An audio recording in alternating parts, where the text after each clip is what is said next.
Hey, it's Liam. 4 years ago, I posted a series on Facebook about movie ideas, film ideas, script ideas, premises. And the theme of the premise was movies about going to the movies. So you see that there are movies about everything. There are movies about making movies, behind the scenes, the people who make movies, the actors, and all those things. Is a hit movie, and then there's another movie about a behind the scenes of the movie and all the drama. But there's not movies about people who go to the movies, watching the movies in the cinemas. It kind of feels like you don't see movies about airplanes when you're on airplanes. Like they just don't want to like touch the subject at all. So I hit about like 100 of them. Well, there were about 100 comments that I added, plus a couple, wellness checks from my friends, like, are you okay? Those kinds of things. So I saved a bunch of them. They came back, my Facebook memories, and I'm gonna read off some of them now, and maybe I'll make it a series. And they're in no particular order, and wherever I end up, it's probably because I've run out of time and I need to get back to work. So I'm just gonna get through them right now. I'm gonna start with, here we go. Main characters trying to survive an alien robot battle crashing through the theater they went to on their date. So this is obviously a Transformers movie kind of thing. And so the premise is probably a Transformers battle because there are tons of them. And the carnage that happens that the camera doesn't even look back to see what happened. It's also a little bit like the Cloverfield movie where it's the Godzilla type of monster, but it's not about the characters fighting the monsters or fighting the battles. It's of them just trying to survive what's happening to them. And something else is when you see in the Batman Superman movie where Bruce is in Metropolis, trying to help out as Bruce while Superman and General Zod are destroying the city. And that's what that premise was probably those two pieces were most inspired on. The next one, 150-minute pandemic from contaminated butter.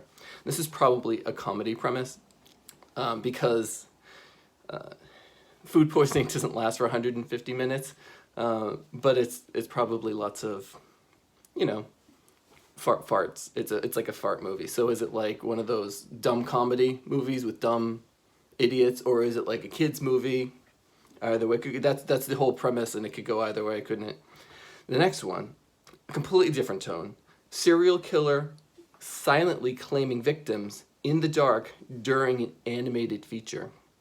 So this animated feature is most probably not something dark like the Black Cauldron. It's probably the juxtaposition of two very different, overly... Well, you've got like a children's feature and you've got murders, and both of them are, unrealistic in the movie theater, but putting them both together, it's the ridiculousness of that. It's not a comedy, it's not lighthearted, but it's that shock of both of those and both of those being in the same film. The next one is Romcom of teens played by 20-somethings frustrated by the luxury seating armrests while watching a rom-com. So rom-com, you know how actors who are older play teenagers, and we're just used to it, but they obviously don't look like people that we would know as teenagers or when we were ourselves as teenagers, clueless teenagers. So there's a Ferris Bueller Day Off there's a kind of Friends kind of thing. So it's a rom-com, it's comedy, it's lighthearted. They're trying to, have adventures in the movie theater, but they're stymied by the armrests.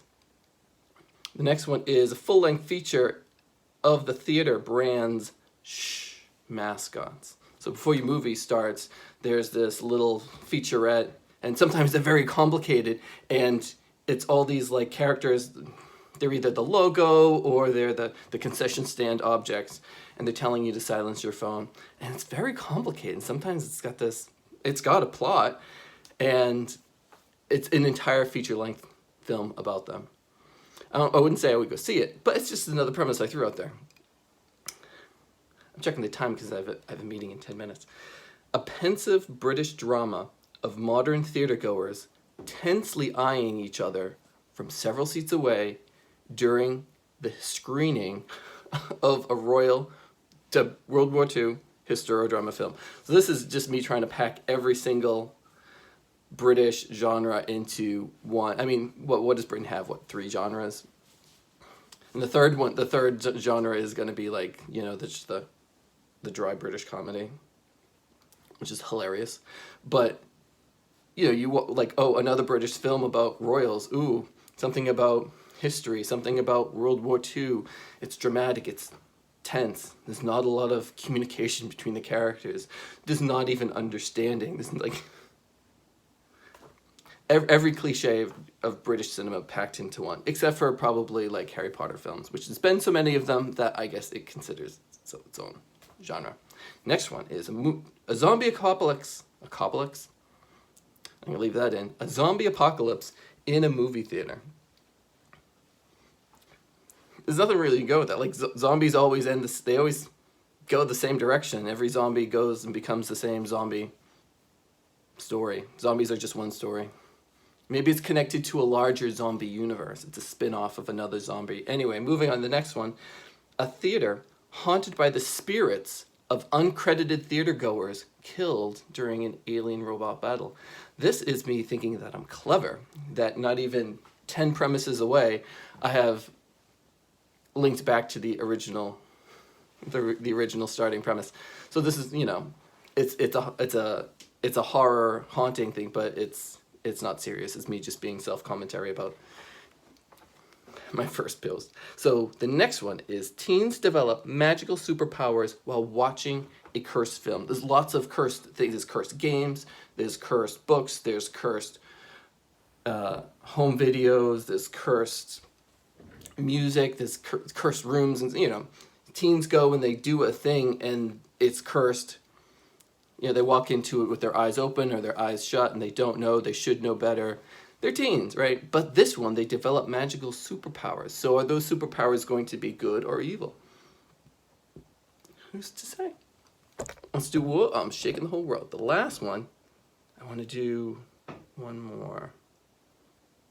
I do want to do this. Okay, the last one is 2 grumpy, flawed characters discover that when they sit together in silence and not have to look at each other, they can tolerate each other and perhaps more. So these grumpy characters, think of like, it's not like a buddy movie, it's not a romance, it's one of those probably more independent film type of premises where they're real characters and they're not that, they're those characters that you don't root for. And an unsympathetic character.